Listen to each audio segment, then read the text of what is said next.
האתלטיקה זה נסיכה של הספורט. האבא של הקפיצה במוט בישראל, אלכס אברבוך, מחנך בימים אלה את דור העתיד של האתלטיקה. מהר!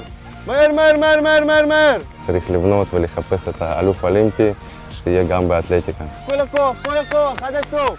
האתלטיקה, בדרך שאנחנו עושים משהו, רוצים לתת לילדים, זה את התרבות, התנהגות, לרוץ יותר מהר על אוטובוס, להצליח להגיע, כי אוטובוסים פה לא מחכים, זה ככה דברים. אלוף אירופה וסגן אלוף העולם לשעבר פתח במכון וינגייט מחנה אימונים מיוחד לפסח. קריטריון הכניסה? גיל בית ספר יסודי.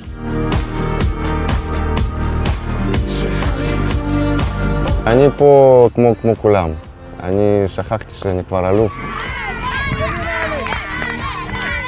הם חכמים. אני רוצה להגיד שהם כבר יודעים הכל ויודעים שזה צריך לעבוד קשה.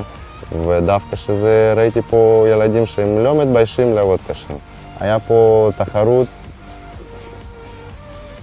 כמעט כמו אותו דבר שזה היה במשחקים האולימפיים אצלי.